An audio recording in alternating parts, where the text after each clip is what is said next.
चाल हैं, कैसे हैं आप सब। Welcome back to my channel Irsa Hayat sisters. अच्छा जी, जिसने सबसे पहले तो चैनल को सब्सक्राइब नहीं किया तो जल्दी से चैनल को सब्सक्राइब करें और जल्दी से आपने क्या करना है, प्रेस द बेल आइकन, ताकि आपको हर आने वाली वीडियो मिल जाए और आप इससे देख के हमें व्यूज़ देख के हमें फ़ायदा दे सके, क्योंकि बेसिकली फ़ायदा होता उसी को है जिसकी वीडियो होती है। ठीक है, जो सीधी सी बात है, सीधी बात, नो बकवास। अच्छा, दूसरी बात ये कि आज बन रही है खैरियत से खीर। मैंने बनाई है खीर क्योंकि मैंने आज मन्नत के प्याले फिल करने थे। लास्ट मैंने ये प्याला उठाया था अपने उम्रा के लिए, तो हमारा वो कंप्लीट हो गया था खैरियत से। तो जी इसलिए आज थी ये वाली चीज़ कि मैंने विदाउट किसी की हेल्प, लड़कियों आज की वीडियो है स्पेशली आप लोगों के नाम, आप लोगों ने एंड तक ज़रूर देखनी है। ठीक है जी, तो हम लोगों ने क्या करना था, हम लोगों ने टेंशन ही लेने का, जब नई नई शादी भी होनी है ना तो आपने टेंशन बिल्कुल नहीं लेनी है। आप लोगों ने क्या करना है, सिंपली आप लोगों ने लेने हैं दूध, जितना भी आप लोगों ने जितनी भी क्वांटिटी की खीर फरनी जो भी बनाना है। ठीक है जी, उसके बाद हम लोगों ने क्या करना है, हम लोगों ने इधर उधर मुँह नहीं देखना कि अब हम क्या करें, हमें तो पता नहीं है चावल कितने डालेंगे, चीनी कितनी डालेंगे, अब हम कैसे पकाएंगे, और ये तो बड़ी बड़ी टेंशन की बात है। अब नई नई शादी हुई हो ना तो लड़कियों को बड़ा एक दिमाग पर सवार हुई होती है चीज़ कि हम लोगों ने थोड़ा सा ना अपना जो है ना नाम बनाना है भाई, थोड़ा सा जो है ना सबके आगे तारीफ तुरूफ हो कि भाई हमने बड़ा अच्छे से खीर बनाई है या जो भी बनाया। तो भाई मेरी जब शादी हुई थी ना आज से कोई 9.5 साल पहले, तब भी मैंने यही चीज़ की थी एंड आज 9.5 साल बाद भी मैंने यही चीज़ की। मैंने लिया लजीजा के पैक्स, मुझे चाहिए थे 6 पैक्स क्योंकि मैंने 6 kg में बनानी थी खीर। तो सिंपली जी हम लोगों ने ये लिया और हम लोगों ने इसको डाल देना है खीर के अंदर और खीर पक जानी है साथ साथ। उसके साथ साथ हम आज करने लगे हैं बहुत मीठी मीठी सी, तिखी सी, स्पाइसी सी और जो भी कह रहे हो रंग बिरंगी बातें। ठीक है जी। अच्छा, बहुत से सवाल आते हैं मुझे व्हाट्सएप पे ज्वाइंट फैमिली सिस्टम के अकॉर्डिंग। जी अफशा, आप ज्वाइंट फैमिली सिस्टम में रहती हैं क्या, सेपरेट रहती हैं? लगता है आप सेपरेट रहती हैं। मैंने फिर कहा नहीं जी मैं ज्वाइंट फैमिली सिस्टम में रहती हूँ। फिर मुझे सवाल सुनने को आता है अच्छा ज्वाइंट फैमिली सिस्टम को कैसे हैंडल किया जाए। अच्छा, अब दूसरी बात, हमें बेसिकली सवाल करने लोगों के सवाल पता क्या होते हैं, अच्छा कि ज्वाइंट फैमिली सिस्टम है तो क्या जो है अपनी मर्ज़ी कर सकते हैं यार, दूसरों की खातिर जीना पड़ता है यार। अभी अगर कोई भी ग्लास तक टूट गया ना तो सासू माँ का मुंह बन जाएगा, ओहो क्या करेंगे।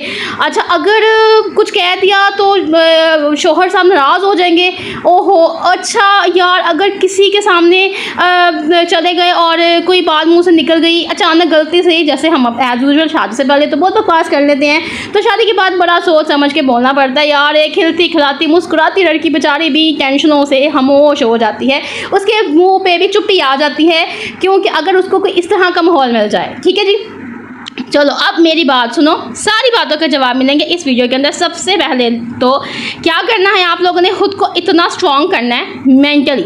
आपका मेंटली स्ट्रॉन्ग होना बहुत ही ज़रूरी है हर किस्म के सर्कमस्टांसेस को हैंडल करने के लिए, चाहे वो ससुरालियाँ फैमिलियाँ हों, चाहे वो मायकेयाल की फैमिलियाँ हों, चाहे वो हमारे ऑफिस के कुलीग्स हों, जो भी हो यार लाइफ में जो भी हो, आप लोगों को मेंटली स्ट्रॉन्ग होना बहुत ज़रूरी है और फाइनेंशियली स्ट्रॉन्ग होना भी बहुत ज़रूरी है। तो मैं आपको ये बात कहूँगी, चाहे कोई टीनेजर की है, लड़का है, जो भी है, अपना कमाएं, चाहे 1000 रुपये अपना कमाएं, पर अपना कमाएं। जब आप अपना कमाते हैं ना तो आपके अंदर सबसे पहले तो कॉन्फिडेंस खुद ब खुद आ जाता है। सेकंड पॉइंट ये है कि आप लोगों ने अपने आप को यार फोकस करना है, खुद को खुश रखना है। आप लोगों ने ये नहीं करना हम उसको खुश कर लें, उसको खुश कर लें, उसको खुश कर लें। खुश किसी ने ताले को फेर भी नहीं जो होना है, लिखवा लो। ठीक है, तो सबसे पहले प्रायोरिटी दें अपनी ज़ात को, अपने मेंटल पीस को, अपनी खुशी को। हाँ, इसको हम ये कह सकते हैं भाई ये तो सेल्फिश हो गया, लोग कुछ लोग ये भी कह सकते हैं ये तो कितनी सेल्फिश वाली बात है, but this is the reality.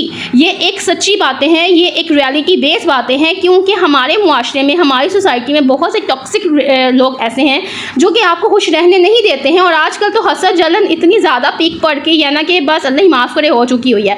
So please आप लोगों ने सबसे पहले अपने आप को देखना है यार, किसी की खुशी के लिए अपनी खुशियों को दबा नहीं करना। दूसरी बात आ गया फिर से हमारा ज्वाइंट फैमिली सिस्टम।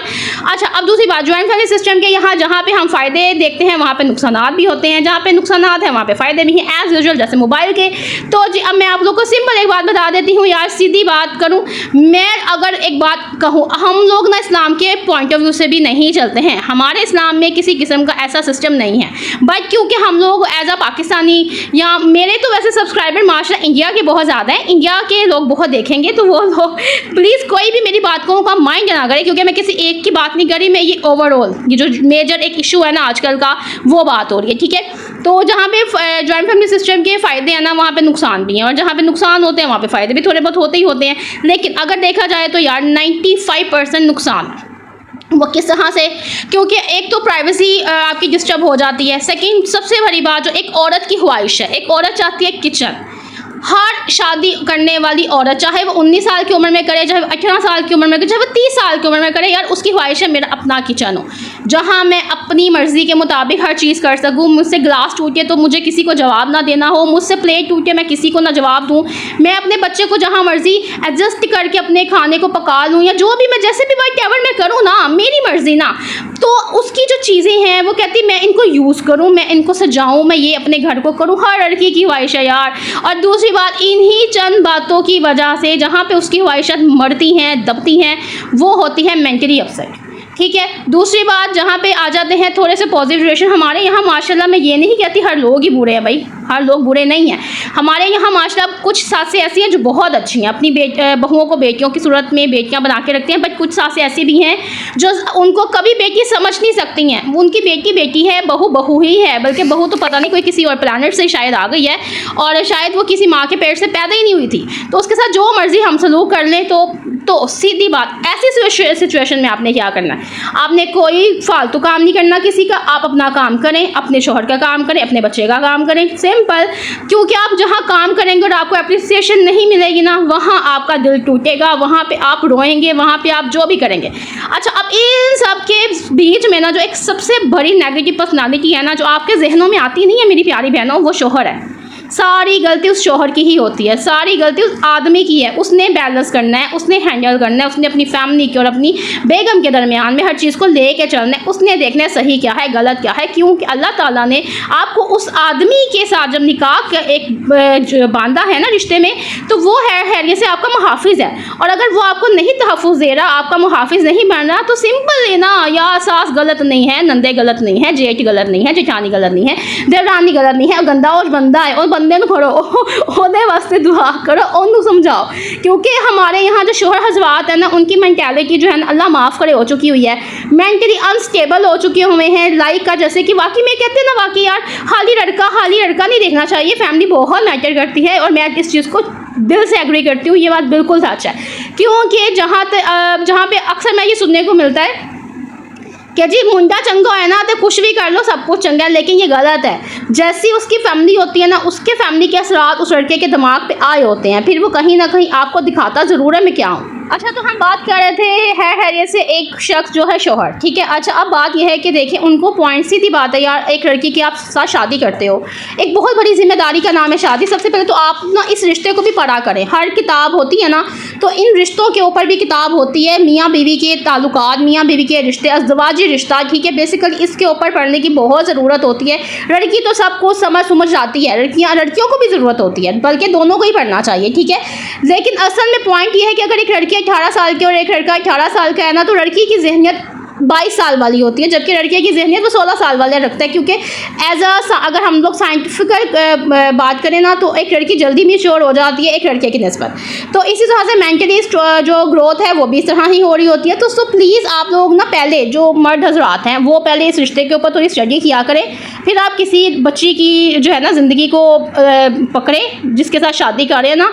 सिंपली यहाँ मैं ये वर्ड यूज़ बिल्कुल नहीं करना चाहती, लेकिन ये करना भी बनता है कि कुछ लड़कों ने एक लड़की की ज़िंदगी बर्बाद कर दी हुई है। सीधी सी बात है। अगर हमारे यहाँ देखा जाए ना, 100 में से दोबारा शादी करने का मौका मिले ना, तो 80% तो लड़कियां शादी ही नहीं करेंगी। वो कहेंगी भाई हमने तो शादी ही नहीं करनी। और अगर 20% कोई करेगी ना, तो दोबारा उस आदमी से नहीं करेगी जिन्होंने ये किया। अच्छा, यहाँ पे हर एक की बात नहीं हो रही है, वही बात कि 5 फिंगर्स आर नॉट सेम। मैं 100 में से 100 लोगों की बात नहीं करी। कुछ लोग बहुत अच्छे हैं, अपनी बीवियों को बहुत अच्छे से रखते हैं, उनके नाज़ो नखरे भी उठाते हैं, वो बड़ी लड़कियाँ खुश नसीब होती हैं, और वो खुद भी कहती हैं कि यार अल्हम्दुलिल्लाह मेरा शोहर तो बहुत अच्छा है। और हाँ, यहाँ मैं अपनी भी बात नहीं कर रही, यहाँ एक जनरल पॉइंट ऑफ व्यू पर बात हो रही है, जो आजकल हमारे मुआशरे में इशू बने हुए हैं उनके ऊपर बात हो रही है। तो प्लीज़ यार, आप लोगों से दरख्वास्त है, रिक्वेस्ट है भाई, अपने इर्द गिर्द देखो। अगर आपकी बहनें नहीं हैं तो कल को आपकी बेटी हो सकती है।